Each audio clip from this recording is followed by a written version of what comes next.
أعوذ بالله من الشيطان الرجيم بسم الله الرحمن الرحيم الحمد لله رب العالمين والعاقبة للمتقين والصلاة والسلام على سيد المرسلين أما بعد فقد قال الله تعالى في القرآن الكريم أعوذ بالله من الشيطان الرجيم بسم الله الرحمن الرحيم إن الصلاة كانت على المؤمنين كتابا موقوتا عن ابن عباس رضي الله عنهما قال رسول الله صلى الله عليه وسلم لأشعث بن عبد القيس إن فيك خصلتين يحبهم الله الحلم والأنات رواه مسلم.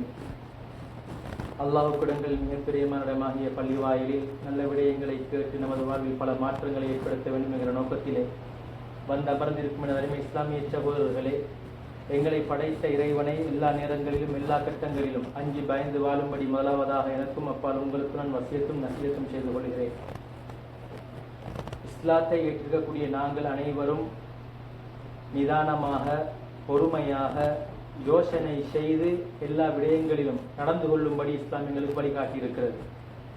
நினைத்ததை நினைத்தது போன்றில்லாமல் ஒரு எண்ணம் வருவதாக இருந்தால் அந்த எண்ணத்தை இஸ்லாமிய வரையறுக்குள் நிறுத்து அது கூடுமாக இருந்தால் செய்யும்படியும், வந்த எண்ணம் மோசமாக இருந்தால் அதிலிருந்து தம்மை தவிர்ந்து கொள்ளும்படி இஸ்லாம் எங்களுக்கு வழிகாட்டியிருக்கிறது.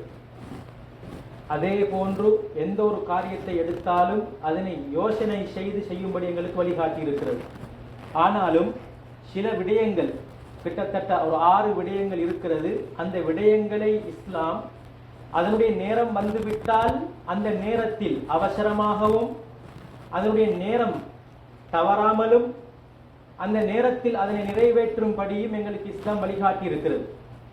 அந்த அடிப்படையில் அந்த 6 அம்சங்கள் யாவை? அதில் முதலாவது ஐவேள தொழுகைகள், இரண்டாவது கடன், மூன்றாவது விருந்தோம்பல், நான்காவது திருமணம், ஐந்தாவது ஹஜ்ஜுடைய கடமை, ஆறாவது தௌபா. இந்த 6 அம்சங்களும் அதனுடைய நேரம் வந்துவிட்டால் அதனை பிற்படுத்தாமல் அதனுடைய நேரத்தில் அவசரமாக செய்யும்படி இஸ்லாம் எங்களுக்கு வழிகாட்டி இருக்கிறது. அதில் முதலாவதான விடயம் ஐவேள தொழுகைகள். அதனை அல்லாஹ் சுப்ஹானஹு வ தஆலா குர்ஆனில் சொல்லும் பொழுது இன்ன ஸலாத கானத் அலல் முஃமினீன கிதாபம் மவ்கூதா, நிச்சயமாக தொழுகை ஒரு நேரம் குறிப்பிடப்பட்ட வணக்கமாக இருக்கிறது. 5 நேர தொழுகைக்கும் 5 நேரங்களை இஸ்லாம் வழிகாட்டி இருக்கிறது. அதனுடைய நேரத்தில் அந்த கடமையை செய்தால்தான், அந்த தொழுகையை நிறைவேற்றினால்தான் அந்த தொழுகை அதாவாக நிறைவேறும். குர்ஆனிலே அல்லாஹ் சுப்ஹானஹு வ தஆலா அதிகமான இடங்களில் 50க்கும் மேற்பட்ட இடங்களில் தொழுகையை முஸ்லிம்கள் மூமின்கள் நிலைநாட்டுவார்கள், யுகீமூனஸ் ஸலாஹ் என்று சொல்லுகிறான். அதே போன்று அகீமுஸ் ஸலா, தொழுகையை நிலைநாட்டுங்கள் என்று சொல்கிறான். அதற்கு முஃபஸ்ஸிரூன்கள் சொல்லக்கூடிய விளக்கம் என்ன? அஸ்ஸலாத்து அல் முஹாஃபலத்து அலஸ் ஸலாத்தி ஃபி அவ்காத்திஹா, தொழுகையை நிலைநாட்டுதல் என்றால் என்ன? தொழுகையை அதனுடைய நேரத்தில் நிறைவேற்றுவது. கண்ணியத்துக்குரிய மேலானவர்களே, தொழுதல் என்றால் என்ன? இன்று அதிகமான மனிதர்கள் தொழுகிறார்கள், ஆனால் தொழுதல் என்கிற வணக்கத்தை சரியாக புரியாமல் ஏதோ ஒரு கடமைக்காக நிறைவேற்றுகிறார்கள். நிச்சயமாக முதலாவதாக ஒரு மனிதன் அவனுடைய ஆடை, அவனுடைய தொழிலிக்கக்கூடிய அந்த இடம், அதே போன்று இடம், ஆடை, உடம்பு, இந்த 3ம் சுத்தமாக இருக்க வேண்டும். இது நிபந்தனை. அதற்கு பின்னால் வுதுவை சரியான முறையில் நிறைவேற்ற வேண்டும். வுதுவிலே பேணப்பட வேண்டிய சுன்னத்துக்கள் இருக்கிறது, அதனை சரிவர செய்ய வேண்டும். அதே போன்று சூரத்துல் ஃபாத்திஹாவை பிழை இல்லாமல் ஓத வேண்டும். அதே போன்று தொழுகையில் நாங்கள் ருக்கு சுஜூதை நிதானமாக செய்ய வேண்டும். அடுத்தது தொழுகையில் நிற்கும் பொழுது குஷூஓடு, உல நிதானத்தோடு பயபக்தியோடு தொழ வேண்டும். அதே போன்று ஹுது என்று சொல்லக்கூடிய எங்களுடைய உடல் அமைப்பு அது நிதானமாக இருக்க வேண்டும். அது மாத்திரமல்ல கண்ணியத்துக்குரிய மேலானவர்களே, ஜமாஅத்தாக தொழ வேண்டும். அதே போன்று கவனம் சிதறாமல் அழகான முறைக்கு நாங்கள் தொழுகையில் கவனம் செலுத்தி தொழ வேண்டும். இவ்வாறு 7 அம்சங்களை உள்ளடக்கிய ஒரு வணக்கத்திற்கு தான் பெயர் தொழுகை. அதில் எந்த மனிதன் கவனம் இல்லாமல் குஷு ஹுதுவோடு இல்லாமல் கவனம் சிதறியவனாக தொழுதால் அந்த தொழுகை ஏற்றுக்கொள்ளப்பட மாட்டார். தன்னுடைய உடம்பிலோ ஆடையிலோ இடத்திலோ அசுத்தம் இருந்தால் அந்த தொழுகை ஏற்றுக்கொள்ளப்பட மாட்டார். சூரத்துல் ஃபாத்திஹாவில் அதில் இருக்கக்கூடிய எழுத்துக்களை அதனுடைய மொழிச்சல் தவறி மொழிந்தால் தொழுகை ஏற்றுக்கொள்ளப்பட மாட்டாது. சுஜூதை ருக்குவை நிதானமாக சரிவர செய்யாவிட்டால் தொழுகை நிறைவேற மாட்டாது. கண்ணியத்துக்குரிய மேலானவர்களே, இந்த 7 அம்சங்களையும் உள்ளடக்கியதுக்குத்தான் பெயர் தொழுகை. இன்று அதிகமான மனிதர்கள் தொழுகிறார்கள். நான் சிந்திக்க வேண்டும், நான் தொழக்கூடிய தொழுகை மேலே கூறப்பட்ட அம்சங்களில் கவனம் செலுத்தப்பட்டதாக என்னுடைய தொழுகை இருக்கிறதா? வுதுவுடைய நேரத்திலே எங்களுடைய முகம் எவ்வாறு எந்த அளவு கழுவப்பட வேண்டும்? 2 கைகள் 2 கால்கள் தண்ணீரை தடுக்கக்கூடிய ஏதாவது ஒன்று இருக்குமா இருந்தால் உடம்பில் வுதுவுடைய உறுப்பில் அந்த வுது சரிவர மாட்டாது, நிறைவேற மாட்டாது. கண்ணியத்துக்குரிய மேலானவர்களே, இது போன்ற முக்கியமான அம்சங்களில் கவனம் செலுத்தாமல் ஒரு மனிதன் தொழுகைக்கு ஏதோ ஒரு சடங்கு சம்பிரதாயம் என்பதற்காக வேண்டி அல்லாஹ் எனக்கு கடமையாக்கி இருக்கிறான், எனவே நான் என்னுடைய கடமையை போக்கிவிட வேண்டும் என்று அவசரமாக செய்தால் கடமை நிறைவேறும், ஆனால் அல்லாஹ்விடம் அது ஏற்றுக்கொள்ளப்பட்ட தொழுகையாக இருக்க மாட்டாது. எனவே கண்ணியத்துக்குரிய மேலானவர்களே, தொழுகையுடைய விடயத்தில் நிச்சயமாக நான் நீங்களும் கவனம் செலுத்திக் கொள்ள வேண்டும். அதே போன்று எந்த மனிதனுடைய உள்ளத்தில் மன கஷ்டம், மனக்கவலை, நிம்மதி இல்லாத ஒரு வாழ்க்கையை உணர்வதை போன்ற எந்த மனிதனுடைய வாழ்க்கையில் மனதில் இருக்கிறதோ அந்த மனிதன் தொழுகையை பாழாக்காமல் சரிவர நிறைவேற்றி வந்தால் நிச்சயமாக அவனுடைய மனக்கவலைகளை அல்லாஹ் போக்குவான். وَلَقَدْ نَعْلَمُ أَنَّكَ يَضِيقُ صَدْرُكَ بِمَا يَقُولُونَ فَسَبِّحْ بِحَمْدِ رَبِّكَ وَكُن مِنَ السَّاجِدِينَ.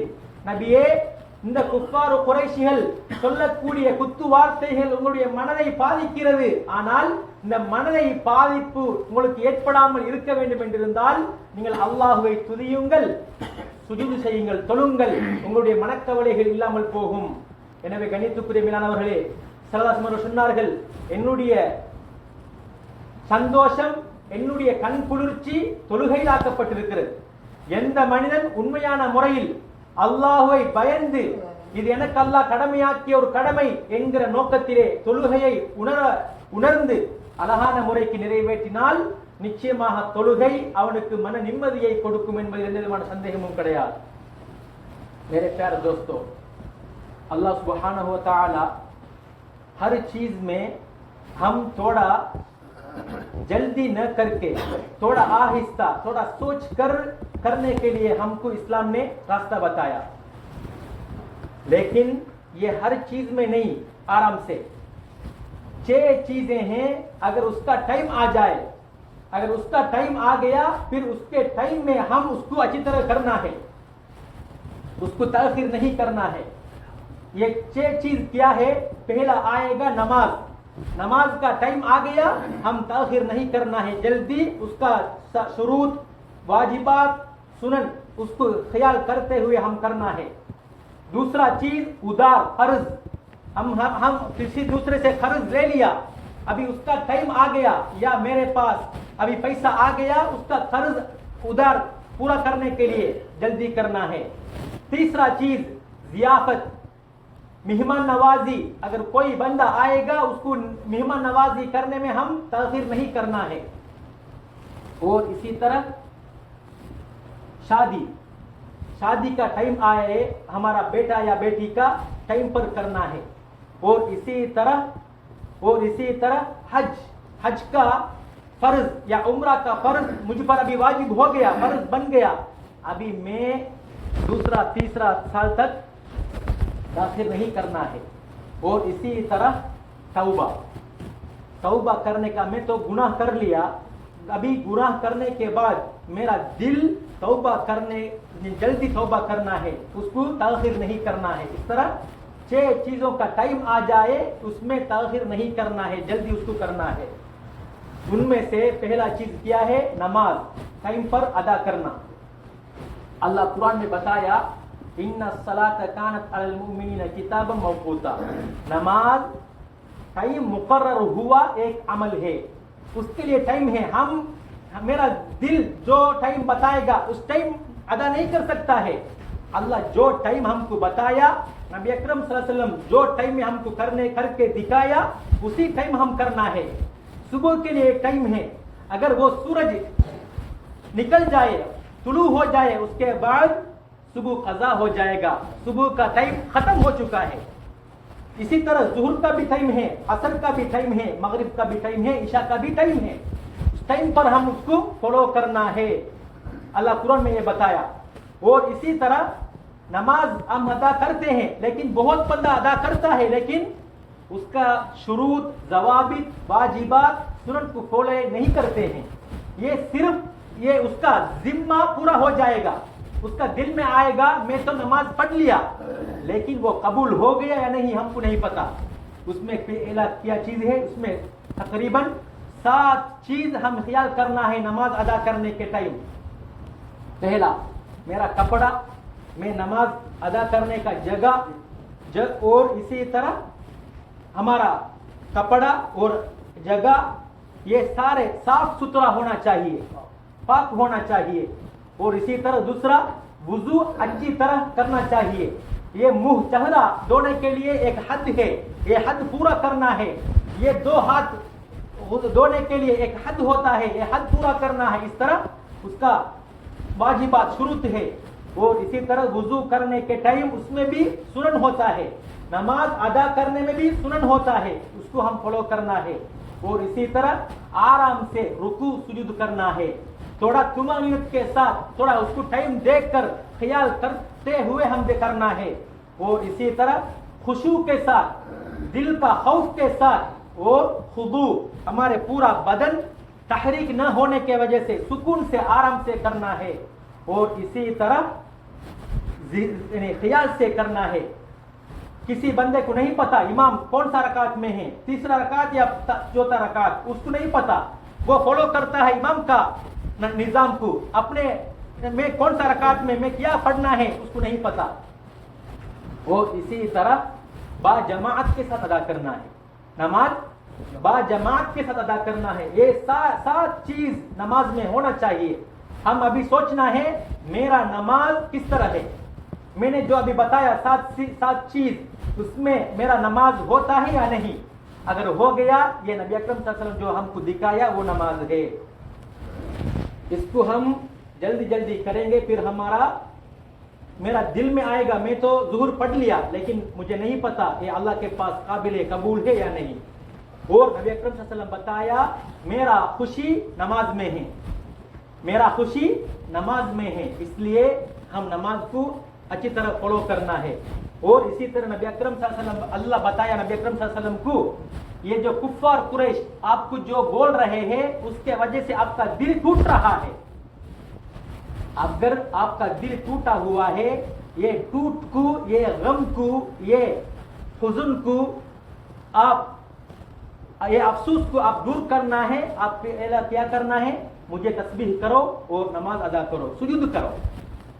जो बंदे के दिल में गम होगा, अफसोस होगा, दर्द दुख होगा, ये दुख दूर होने के लिए हम क्या करना चाहिए, नमाज अदा करेंगे। ये सारे दिल का गम, अफसोस, दर्द ये सब खत्म हो जाएगा।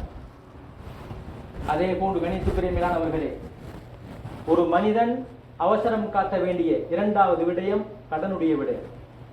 ஒரு மனிதன் அவசரம் காட்டக்கூடிய மிகவும் கரிசனை செலுத்த வேண்டிய ஒரு விடயம் 2வது விடயம் இஸ்லாத்திலே அது கடனாக இருக்கிறது. ஒரு மனிதன் ஒரு அத்தியாவசிய தேவைக்கு ஒருத்தரிடம் கடன் வாங்கிவிட்டால் அதனுடைய நேரம் வரும் பொழுது அல்லது நேரம் வருவதற்கு முன்னால் என்னிடம் வசதி வாய்ப்பு பொருளாதாரம் வந்துவிட்டால் அந்த கடனை அவசரமாக நிறைவேற்றி விட வேண்டும். தனி மனிதன் முதல் நாடுகள் வரை கடன் வேண்டிய சந்தர்ப்பங்கள் ஏற்படுகிறது. ஒரு மனிதனுக்கு பொதுவாக தனி மனித வாழ்வில், குடும்ப வாழ்வில் சில நேரம் ஒரு அத்தியாவசிய தேவை வரும். அந்த நேரத்திலே தன்னிடம் வசதி வாய்ப்பு இருக்காது, மற்றவர்களிடம் கடனுக்கு எடுக்க வேண்டி வரும். அதே போன்று எந்த அளவுக்கு சொன்னால் வளரக்கூடிய நாடுகள் சில நேரம் IMF இடம் கடன் வேண்டிய நிலைமை ஏற்பட்டிருக்கிறது. எங்களுடைய இலங்கை நாடு, இந்தியா போன்ற நாடு கடன் அதிகமான கடன்களை உள்ள நாடு. ஆனால் அல்ஹம்துலில்லாஹ் எங்களுடைய நாடு தற்பொழுது கடன்களை அடைத்துக் கொண்டு வருகிறது. எனவே நான் என்ன சொல்ல வருகிறேன் என்று சொன்னால், கடன் பெறாமல் யாரும் இல்லை. ஆனால் கடன் பெற்றுவிட்டால் அதனுடைய நேரம் வரும் பொழுது அதை நிறைவேற்றிவிட வேண்டும். கடன் என்பது எந்த அளவுக்கு என்று சொன்னால், ஒரு அல்லாஹ் தஆலாவுடைய பாதையில் வைத்து தன்னுடைய உயிரை துச்சமாக மதித்து இஸ்லாத்திற்காக வேண்டி வீர மரணம் அடைந்தவர், இவருடைய அனைத்து பாவங்களும் மன்னிக்கப்படும். ஆனால் கடன் மட்டும் மன்னிக்கப்பட மாட்டார்.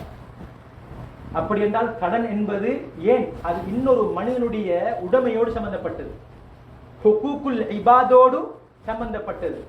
எனவே எந்த மனிதன் எவ்வளவு பெரிய ஏராளமான அமல்கள் செய்தாலும், ஒரு நாளைக்கு ஒரு குர்ஆனை ஓதி முடித்தாலும், தன்னுடைய எல்லா அல்லாஹ்வுடைய கடமை காரியங்களில், அல்லாஹ்வுக்கு செய்ய வேண்டிய கடமைகளில் அவன் எவ்வளவு பெரிய மலையளவு நன்மை செய்திருந்தாலும், கடனுடைய விடயத்தில் அவன் ஒழுங்கான முறைக்கு நடக்காமல் இருந்தால் அவனுடைய மறுமை வாழ்வு கேள்விக்குறியானது. அவனுடைய மறுமை வாழ்வு கேள்விக்குறியானது. அது மாத்திரமல்ல கணித்துக்குரியமையானவர்களே, இந்த உலகத்திலே வாழும் பொழுதும் அவனுக்கு நிம்மதி இருக்காது. பகல் நேரத்தில் கடன்காரன் கோல் பண்ணி கேட்டு விடுவானோ, அல்லது சந்தித்து எனக்கு முன்னால் மானத்தை போக்கி விடுவானோ என்ற பயம் இருக்கும். இரவு நேரத்தில் தூங்கும் பொழுதும் கவலை, நான் இந்த கடனை எவ்வாறு செலுத்துவது என்கிற யோசனை, தூக்கமும் இல்லை, பசியும் இல்லை. எனவே ஆக மொத்தத்தில் அவனுடைய நிம்மதியை அவன் இழக்குகிறான். அது மாத்திரமல்ல கண்ணியத்துக்குரிய மேலானவர்களே, ஒரு மனிதன் கடன் வேண்டிய நிலைமை ஏற்பட்டால் ஒரு அத்தியாவசிய தேவைக்காக வேண்டி மாத்திரம் கடன் பெற வேண்டும். கண்ட சின்ன சின்ன விஷயங்களுக்கெல்லாம் கடன் வாங்க பழகி கொண்டால் அவனுடைய வாழ்வதற்கு பின்னால் யாரிடமும் கையெழுந்தக்கூடிய நிலைமை வந்துவிடும். எனவே எனக்கு ஒரு அத்தியாவசிய தேவை என்றிருந்தால் மாத்திரம் கடனை பெற வேண்டிய நிலைமையை ஏற்படுத்திக் கொள்ள வேண்டும். இரண்டாவது, கடனை எடுக்கின்ற நேரத்திலே நான் இதனை திரும்ப செலுத்துவேன் என்கிற எண்ணத்தோடு எடுக்க வேண்டும். அப்படி எடுத்தால்தான் அல்லாஹும் யுரீது அதாஹ அத்தல்லாஹு அன், அவன் கடன் எடுக்கின்ற நேரத்திலே அந்த கடனை நிறைவேற்றும் என்கிற எண்ணத்தோடு எடுக்குகிறான். அல்லாஹும் அந்த கடனை நிறைவேற்றுவதற்குரிய அமைப்பை ஏற்படுத்தி கொடுப்பான். கடன் எடுக்கும் பொழுதே நான் இவனுக்கு கொடுக்க மாட்டேன், இவனுக்கு நான் கொள்ளு வைப்பேன் என்கிற எண்ணத்தில் எடுத்தால் அதனை நிறைவேற்றக்கூடிய அமைப்பு உதவி அல்லாஹ்வுடைய உதவி அவனுக்கு கிடைக்க மாட்டார். அதே போன்று கண்ணியத்துக்குரிய மேலானவர்களே, மூணாவது விடயம், கடன் எடுத்து விட்டால் அதில் நான் சொன்ன நேரத்தில் அந்த கடனை நிறைவேற்றி விட வேண்டும். அல்லது அதற்கு முன்னால் என்னுடைய பொருளாதார நிலைமை சீராகிவிட்டால் அந்த கடனை அவசரமாக நிறைவேற்றி விட வேண்டும். எனவே கண்ணியத்துக்குரிய மேலானவர்களே, கடன் கொடுக்கக்கூடியவர், கடன் கொடுக்கக்கூடியவரும் என்ன செய்ய வேண்டும்? அந்த கடன் கேட்டு வரக்கூடியவர் ஒரு பாவமான காரியத்தில் என்னுடைய இந்த சல்லியை பயன்படுத்துவார் என்று இருந்தால் அவருக்கு அந்த கடனை கொடுக்க கூடாது. நல்ல விடயத்தில் நன்மையான காரியத்தில் தான் இவர் பயன்படுத்துகிறார், குடும்ப செலவுக்காக வேண்டித்தான் கேட்குகிறார் என்றிருந்தால் அந்த கடனை நாங்கள் கொடுக்க வேண்டும். தான தர்மத்தையும் விட இப்படி ஒரு இக்கட்டான நேரத்தில் ஒரு மனிதன் கடன் கேட்டால் அந்த மனிதனுக்கு கடன் கொடுப்பது தான தர்மம் கொடுப்பதையும் விட மிகவும் சிறந்தது.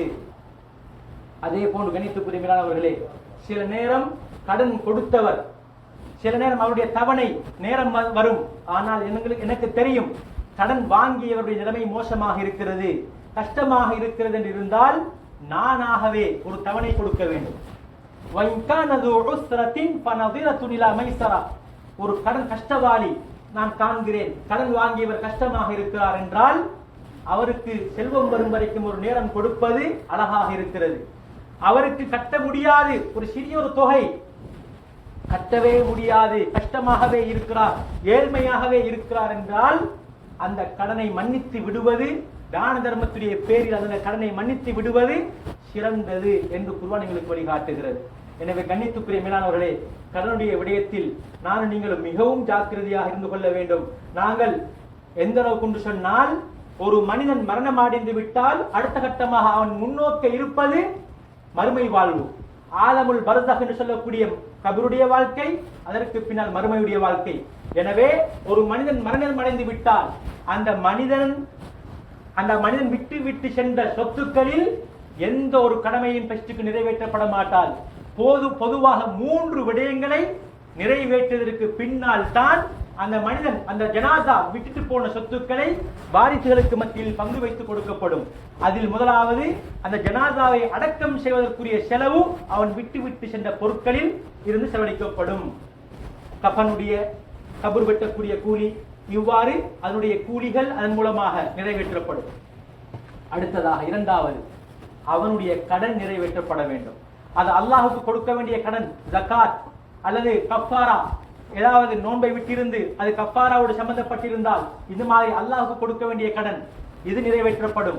அல்லது மனிதனுக்கு செய்ய கொடுக்க வேண்டிய, ஏனையவர்களுக்கு கொடுக்க வேண்டிய, மனைவியுடைய மகருடைய விடயத்தில் அல்லது ஏனையவரிடத்தில் கடன் வாங்கிய ஒரு விடயத்தில் கடன் பெற்றிருந்தால் அந்த கடன் நிறைவேற்றப்படும். அடுத்ததாகத்தான் அவன் வசியத்து செய்த, மரணம் சாசனம் செய்த அவனுடைய சொத்தில் இருந்து மூன்றில் ஒரு பகுதி மரண சாசனமாக கொடுக்கப்படும். அதற்கு மேல் மிச்சமாக அவன் வசியத் செய்திருந்தால் அவர்களுடைய வாரிசுக்காரர்கள் அனுமதி கொடுத்தால் மூன்றில் ஒன்றை விட அதிகமாக என்ன செய்யலாம், மரண சாசனமாக கொடுக்கலாம். எனவே நாங்கள் அனைவரும் கடன் என்றிருந்தால் முதலாவதாக அவசரப்படுத்த வேண்டிய அம்சங்களில் ஐவேள தொழுகை, அதனுடைய நேரம் வந்துவிட்டால் நேரத்துக்கு தொழுது விட வேண்டும். பிற்படுத்தினால் அந்த கடமை நிறைவேற மாட்டாது. அல்லாஹ் நேரம் குறிக்கப்பட்ட ஒரு கடமையாகத்தான் தொழுகைகளை ஆக்கி வைத்திருக்கிறான். எனவே அவசரமாக நிறைவேற்றிக் கொள்ள வேண்டும். இரண்டாவது விடயம் கடன். இந்த கடன் நாங்கள் வாங்கி அதனுடைய தவணை வந்து விட்டால் அல்லது நிறைவேற்றக்கூடிய வசதி வாய்ப்பு வந்து விட்டால் அவசரமாக நிறைவேற்றி விட வேண்டும். அடுத்ததாக விருந்தோம்பல், அதே போன்று திருமணம், அதே போன்று தௌபா, அதே போன்று ஹஜ், இது மாதிரியான 5 விடயங்கள் இருக்கிறது இஸ்லாத்தில். அதனுடைய நேரம் வந்து விட்டால் பிற்படுத்தக்கூடாது, அவசரமாக செய்து முடித்து விட வேண்டும். இன்ஷா அல்லாஹ் மீதமுள்ள 4 விடயங்களையும் வருகின்ற ஜும்மாக்குடைய தினங்களில் பார்க்கலாம். मेरे प्यारे दोस्तों, इस्लाम में जल्दी करने वाले के लिए जो हमको तरगीब देने वाले चीजों में दूसरा चीज है उधार. अगर हम किसी से उधार ले लिया, फिर उसका टाइम आ गया या ये टाइम आने से पहले मेरा इकोनॉमी हालत अच्छा हो गया, फिर मैं क्या करना है, ये उधार को, ये कर्ज को जल्दी होकर उसको पूरा करना है. इंसान जिहाद में जाकर अपना जान दे दिया, वो शहीद हो गया. शहीद का हर गुनाह मुआफ हो जाएगा, लेकिन उधार मुआफ नहीं होगा. जो बंदा उधार ले लेगा उसको वो अदा नहीं करता है, उसके पास हालत भी अच्छा हो गया, उसका आखिरा बर्बाद हो गया. वो बंदा मुआफ करने तक वो उधार मुआफ नहीं होगा. जब एक जनाजा हो जाए, वो जनाजा का वसीयत पूरा नहीं होगा, उससे पहले 2 चीज पहला देखना पड़ेगा. उसका मीरास तकसीम नहीं होगा वरासा में. पहला उसका जो कफन, तकफीन, दफन, उसका खर्चा, उसका पैसा से जो छोड़ दिया तरीका से हम पूरा करना है. दूसरा उसका अल्लाह का दैन, ज़कात या कफ़ारा उसमें टच होगा, उसको पहले ये पूरा करना है. उसके बाद जो बीवी का महर या दूसरे से जो उधार लिया उसको पूरा करना है. उसके बाद आएगा उसका वसीयत. 3 हिस्सों में 1 हिस्सा उसके बाद पूरा किया जाएगा. इसमें हमको हमको सबक है, उधार ये जो बंदे का जो मौत होने के बाद उसका आखिरत वाला जिंदगी शुरू हो गया. पहला आएगा आलमुल बरज़ख, कब्र वाला जिंदगी, उसके बाद आएगा महशर वाला जिंदगी. इसलिए वो सलामत होने के लिए हम क्या करना है, उसका तरीका मीरास से उसका उधार पूरा करना है. फिर उसका रूह सुकून हो जाएगा. दैन एक बंदे के साथ मुअल्लक हो जाएगा. वो जन्नत में मंजिलत लेने में या जन्नत जाने के लिए उसका नफ्स कैद किया जाएगा, जब तक उसका उधार वो पूरा करने तक. इसलिए इतना खतरनाक चीज है उधार. अगर हम उधार लेना है, इमरजेंसी के टाइम हम किसी बंदे से लेना है. यानी छोटा छोटा चीजों के लिए हम उधार नहीं, किसी से नहीं पूछना है, इमरजेंसी के टाइम पूछना है. और पूछने के टाइम मैं उसको वापस करूंगा, ये नियत से हम लेना है. फिर अल्लाह का माउनत, नुसरत उसको हो जाएगा. और इसी तरह जब उसका टाइम आ जाए उसको जल्दी पूरा करना है. और इसी तरह अगर जो कोई बंदा उधार देने वाला है वो भी थोड़ा ख्याल करना है। मैं जो बंदे को उधार दे रहा हूँ वो बंदा ये पैसा को अच्छा चीजों में वो इस्तेमाल करेगा, फिर देना है, या वो चीज मेरा पैसा लेकर वो गुनाह में खर्च करेगा, उसको नहीं देना है। और इसी तरह मैंने एक अच्छा चीज के लिए दे दिया लेकिन उसका टाइम भी आ गया, लेकिन उसके पास उधार कर्ज पूरा करने के लिए उसके पास पैसा नहीं है, फिर मैं क्या करना है, उसको थोड़ा टाइम देना चाहिए। वइन कान ज़ू उस्रतिन फनज़िरतुन इला मैसरा, अगर अब मैं देख लिया उसका तो अभी तक इकोनॉमी हालत अच्छा नहीं हुआ, फिर मैं क्या करना है, और 1 महीने के लिए टाइम देना है। अगर बड़ा रकम हो उस तरह टाइम देना है, अगर छोटा सा रकम हो उसको सदका करना चाहिए। अल्लाह कुरान में ये भी बताया, वान तसद्दकू खैरुल लकुम, इस तरह फकीर यतीम बेवा बंदों से आप उसका उधार वापस नहीं ले लो, उसको आप सदका के नियत से कर दो, वो आपके लिए अच्छा है, इस तरह अल्लाह बताया। इसलिए हम इस्लाम में और भी चीज है, 6 चीज है जल्दी करना है, उसका टाइम आ गया हम जल्दी करना है। पहला चीज है नमाज, दूसरा चीज उधार, उसके बाद जियाफत मेहमान नवाजी, उसके बाद जवाज शादी करना, और उसके बाद हज करना, उसके बाद तौबा करना। ये 6 चीज है, उसका टाइम आ जाए हम जल्दी करना है। ये इंशाल्लाह मैं आज 2 चीज बताया और बाकी 4 चीज इंशाल्लाह अगले वाले हफ्तों में इंशाल्लाह देख लेंगे। अल्लाह सुब्हानहु व तआला टाइम के साथ अच्छी तरह जिंदगी गुजारने के लिए, बाजमात के साथ नमाज अदा करने के लिए, और इसी तरह दूसरे से हाथ मांगने से हम सबको अच्छा इकनॉमी दे दे। अल्लाह सुब्हानहु व तआला हम सबको इस तरह तौफीक अता फरमा। व आखिर दावाना अल्हम्दुलिल्लाहि रब्बिल आलमीन।